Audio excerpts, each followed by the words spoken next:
Bem-vindos à nossa aula. Hoje iremos abordar os sujeitos e as fontes do direito internacional público. Iremos estudar a organicidade da nossa disciplina, a dinâmica da nossa disciplina. Ao abordarmos os sujeitos, estaremos tratando daqueles que têm personalidade jurídico internacional, aqueles que podem exercer direitos e deveres perante a ordem jurídica íncita ao direito internacional público. Iremos abordar ainda as fontes do direito internacional, verificar como surge a norma específica da nossa disciplina.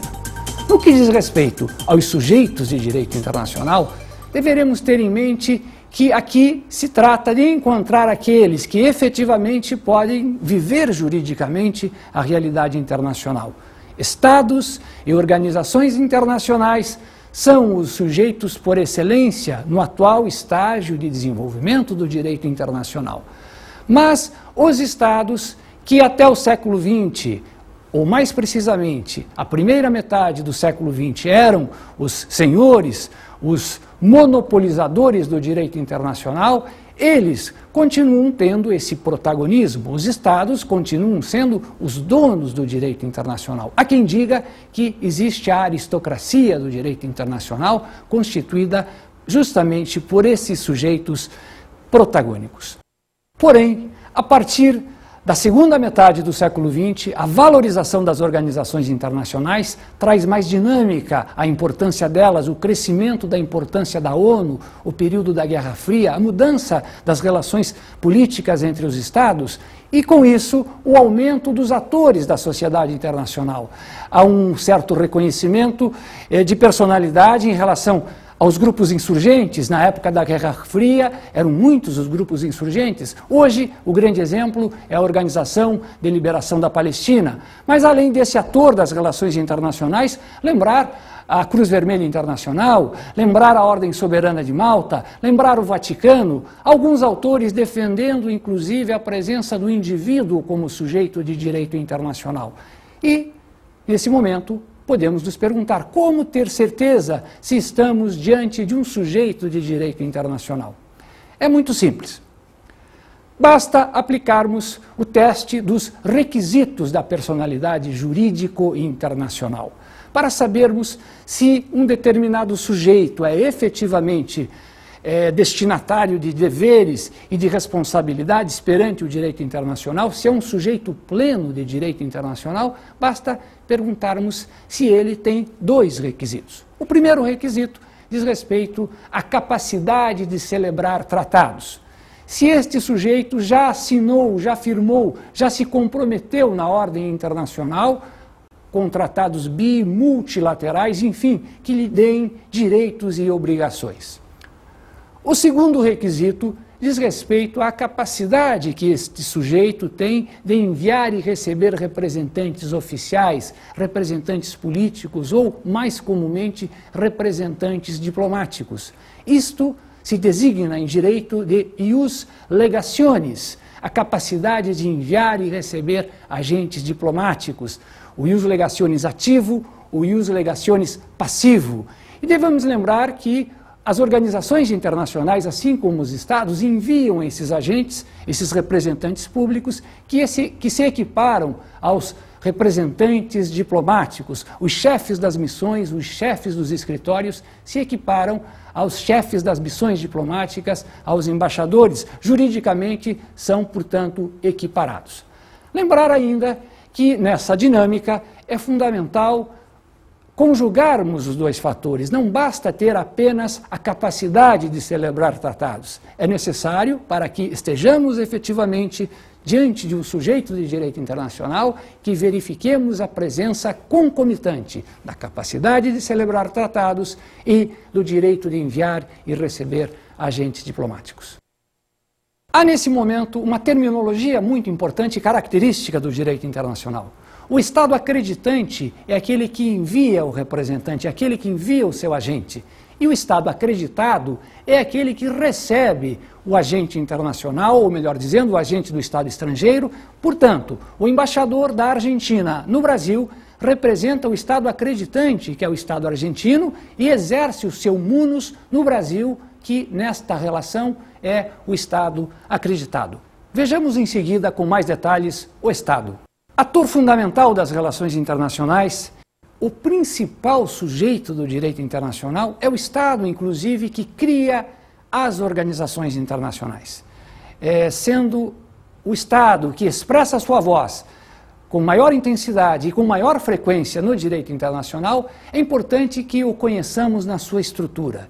Devemos entendê-lo como, fundamentalmente, uma estrutura baseada em 4 partes fundamentais. O território, que é a sua base física, o locus, onde o Estado exerce a sua jurisdição, a capacidade de definir o direito e aplicá-lo.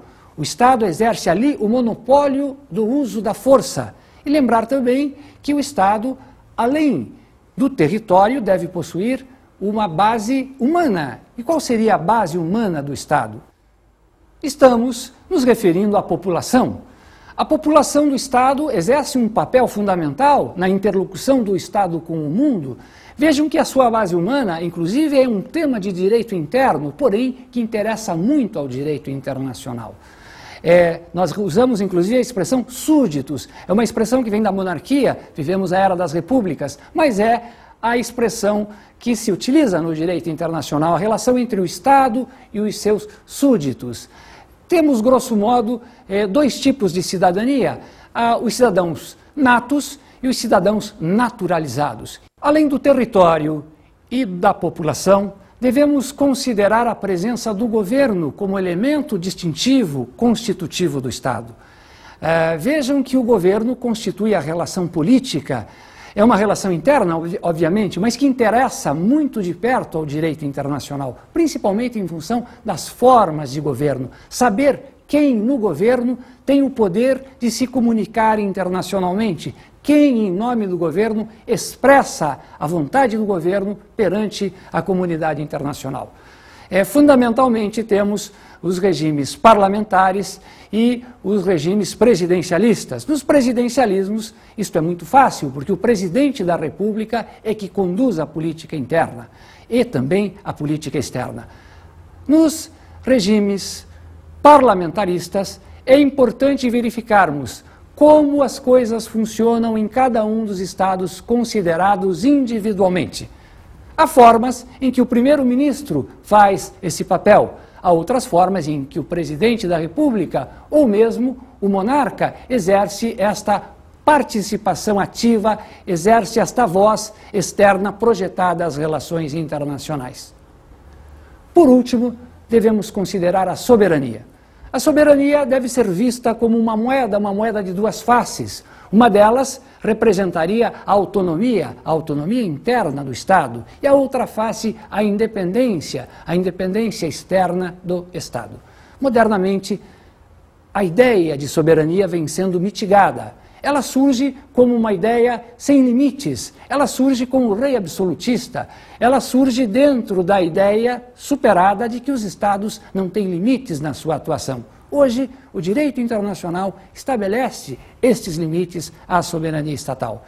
E observamos ainda que nos blocos econômicos, os países compartilham, os países transferem parte desta soberania. Um exemplo muito claro disso nos dias que vivemos é o exemplo da União Europeia, em que os países que a compõem transferem parte de sua soberania às altas autoridades, aos órgãos comunitários. Alguns países, inclusive, não têm mais moeda, abdicam dos seus bancos centrais. Não podemos mais falar de poderes judiciários nos países comunitários. Verificamos o exemplo, inclusive, da relação de pessoas, da relação de economias, e não é mais o mesmo mundo da velha soberania. Em seguida, passamos a abordar as organizações internacionais, que também são sujeitos de direito internacional, que também possuem a capacidade de exercer direitos e deveres perante a ordem jurídica internacional. As organizações internacionais correspondem a um fenômeno novo, surgidas no período entre guerras do século XX, se afirmam ao final deste mesmo século e hoje são muito importantes e exercem muitos poderes políticos, econômicos, jurídicos e hoje também proporcionam ao direito internacional as cortes que são cortes destinadas a julgar sujeitos de direito internacional. Até pouco tempo tínhamos apenas o exemplo da Corte da Haia, a Corte Internacional de Justiça, mas hoje temos, com muita importância, o órgão de solução de controvérsias da Organização Mundial do Comércio. As organizações internacionais, como já disse, são um fenômeno novo, mas consagrado no direito internacional. Elas se rivalizam com os Estados em alguns momentos. Os representantes da organização internacional ou das organizações internacionais têm muitos poderes e devemos apenas lembrar que estas organizações internacionais ou podem ter uma vocação regional, e o grande caso, o grande exemplo, melhor dizendo, é o exemplo da Organização dos Estados Americanos, ou podem ter uma vocação mundial. O grande exemplo é a Organização das Nações Unidas.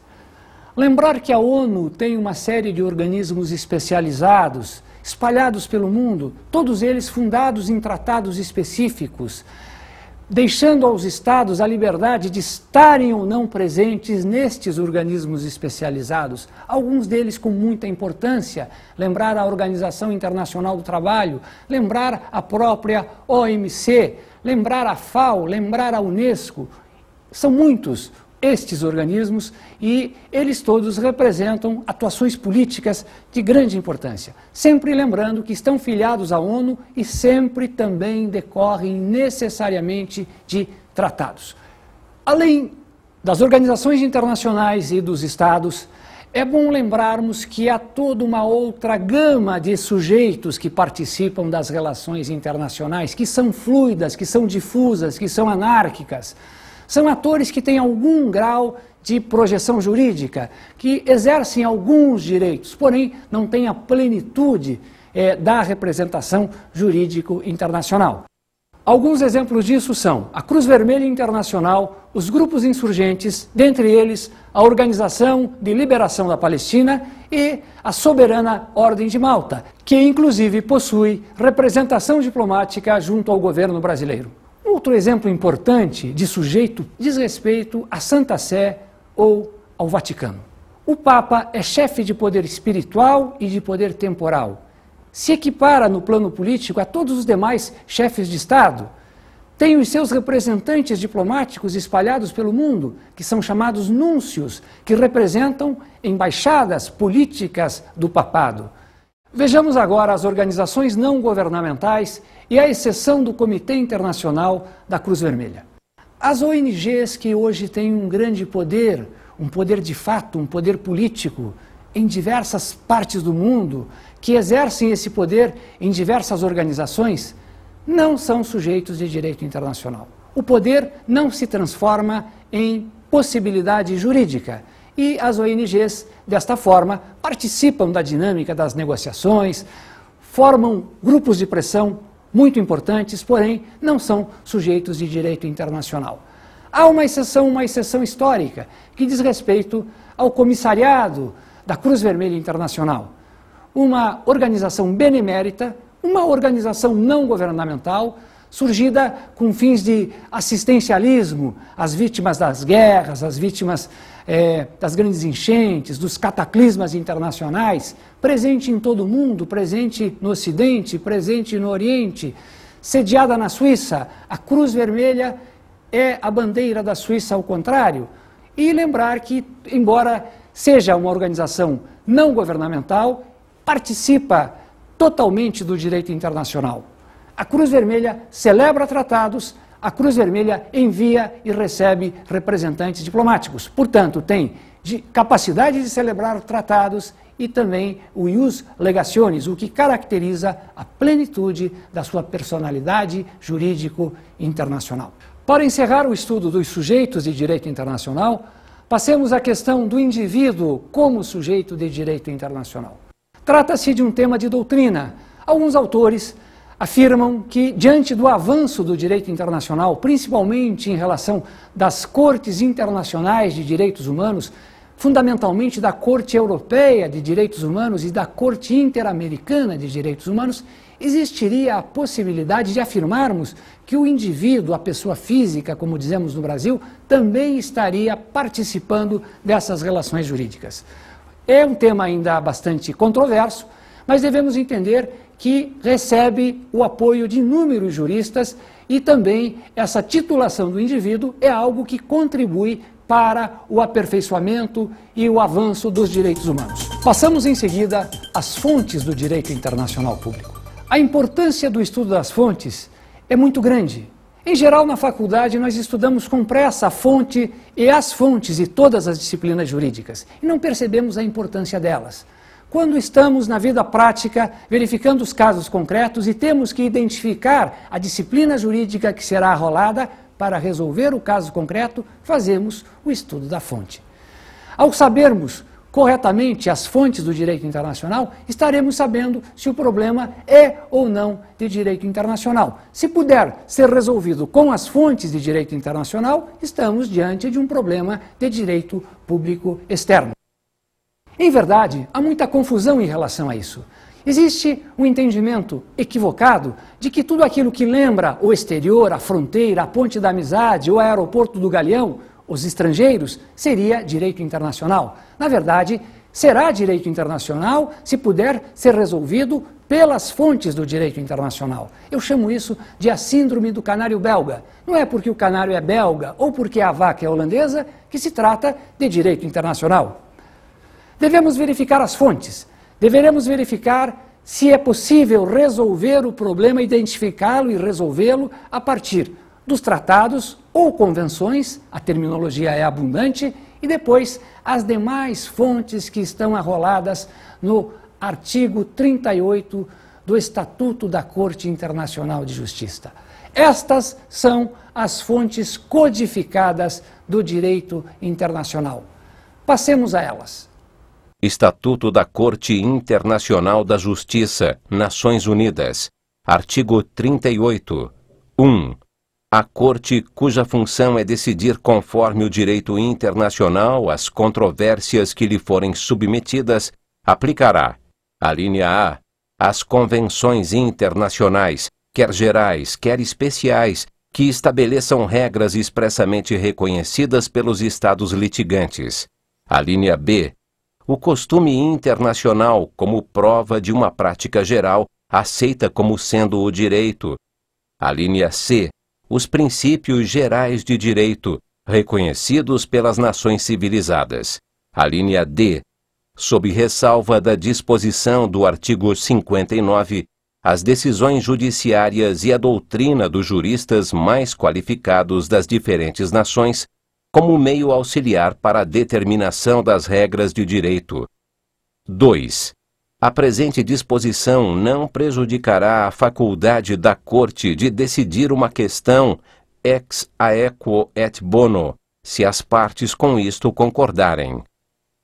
Como vimos no artigo 38 do Estatuto da Corte Internacional de Justiça, são fontes codificadas do direito internacional as convenções ou tratados que serão objeto de um estudo específico, os costumes internacionais muito importantes que hoje tendem a se transformar em tratados, é o chamado processo de codificação, mas lembrar que exercem ainda grande importância, grande influência no direito internacional. É lembrar que os costumes não estão muito na realidade de países como o Brasil, porque nós não temos essa prática, porém países de common law, países de língua inglesa, usam o direito fundamentado no costume, o direito consuetudinário. O que é o costume para o direito internacional? É a prática reiterada e uniforme, cumprida com convicção jurídica, cumprida com opinio iuris. Isto é muito importante. Essa expressão significa que as pessoas estão se submetendo àquela prática, sabendo que aquilo se transforma em um dever jurídico. Quem violar aquele costume estará violando o direito. Haverá, a partir disso, a possibilidade de uma sanção de natureza jurídica, sanções íncitas do sistema de direito internacional.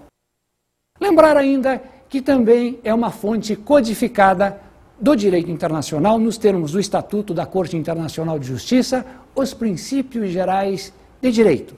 Princípios que são realidades a priori, são convicções que vêm da lógica, que não podem ser revogadas, como inclusive o princípio cardinal do direito internacional público que vimos, pacta sunt servanda.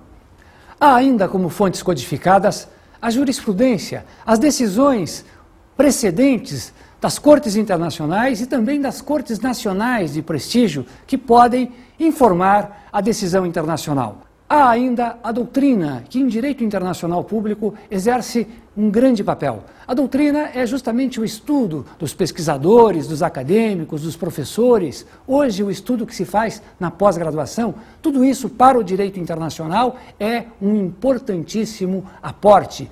Há muitas coisas que foram criadas no direito internacional, nas universidades, no pensamento doutrinário. E um exemplo disso é o conceito de patrimônio comum da humanidade, que se aplica aos corpos celestes, aplicado aos fundos marinhos e inclusive à região antártica. Encerrando as fontes, vamos falar da equidade. A equidade, também uma fonte codificada, corresponde ao poder que o juiz internacional tem de julgar em função de suas próprias convicções filosóficas, religiosas, ideológicas. É o julgamento ex equo et buono. Corresponde a uma faculdade política que nós podemos afirmar não exercida, porque as questões internacionais elas não podem ser tratadas dessa maneira. Foi uma cláusula criada apenas para efeitos políticos. É o que nós chamamos de soft law, uma cláusula que não se exerce pelos limites políticos da circunstância. Portanto, a equidade no direito internacional só poderia se exercer com a anuência das partes, a anuência prévia e expressa das partes, conforme está escrito no artigo 38 do Estatuto da Corte Internacional de Justiça.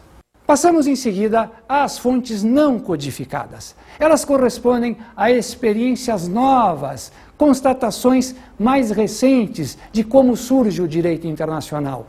São fontes não codificadas porque, quando se redigiu o Estatuto da Corte Internacional de Justiça, após a Segunda Guerra Mundial, não se tinha ainda a experiência, a percepção para entender que 3 fontes não previstas no Estatuto são também pertinentes ao direito internacional.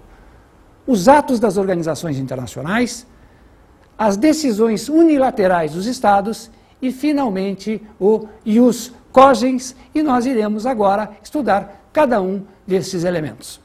As decisões das organizações internacionais são muito importantes. O grande exemplo disso são as resoluções das Nações Unidas. Hoje temos também os blocos econômicos. Há autores que consideram blocos econômicos organizações internacionais, e blocos econômicos têm uma produção normativa muito grande. Lembremos a produção normativa da Organização Internacional do Trabalho, as famosas convenções da OIT. São atos decididos pelas organizações internacionais e que se inserem na vida internacional e, inclusive, se incorporam aos ordenamentos jurídicos dos países. Os atos unilaterais dos Estados também são muito importantes. São fontes explícitas do direito internacional. Uma declaração de guerra, uma celebração de paz, a vontade, um ímpeto em assinar, em firmar um tratado, isso tudo corresponde a uma decisão discricionária de um Estado firmar ou denunciar um tratado, que é a expressão que se utiliza para quando um Estado se retira de um tratado. Atos internacionais dos Estados, portanto, configuram fonte de grande importância, de grande atualidade, de grande dinâmica. E, finalmente, a terceira das fontes não codificadas, a mais polêmica de todas, diz respeito ao ius cogens. Seria o ius cogens uma relativização do princípio básico do direito internacional, que é o consentimento. Estaríamos, pelo ius cogens, diante de um direito internacional sem consentimento do Estado. Como isso ocorreria? Há valores comuns da comunidade internacional. Há uma série de convicções da maioria dos países que compõem o consenso das nações, e esses valores, segundo alguns autores, seriam obrigatórios a todos os Estados, independendo do livre querer deles. Um exemplo citado em relação a isso é a questão do apartheid. Os sul-africanos, em um determinado momento de sua história, não haviam se comprometido com tratados ou com costumes que proibiam a discriminação racial. Segundo autores modernos, o ius cogens aí seria utilizado obrigando os sul-africanos a não terem legislações internas violadoras da igualdade racial, dos princípios de direitos humanos. Bem, devemos entender que isso não é uma novidade. A Convenção de Viena sobre Direitos dos Tratados, de 26 de maio de 1969, já previa em seu artigo 53 a ideia do ius cogens. Vamos a ele. Convenção de Viena sobre Direito dos Tratados de 23 de maio de 1969. Artigo 53. Tratado em conflito com uma norma imperativa de direito internacional geral, ius cogens. É nulo o tratado que, no momento de sua conclusão, conflita com uma norma imperativa de direito internacional geral. Para os fins da presente convenção, uma norma imperativa de direito internacional geral é uma norma aceita e reconhecida pela comunidade internacional dos Estados no seu conjunto, como norma da qual nenhuma derrogação é permitida e que só pode ser modificada por nova norma de direito internacional geral da mesma natureza. Observe-se que o ius cogens, como prática obrigatória a um Estado que não participou com o seu consentimento no surgimento da norma, é um precedente muito perigoso. Há autores que veem no ius cogens um motivo para o desequilíbrio das relações internacionais. Estas foram as fontes codificadas e não codificadas do direito internacional público.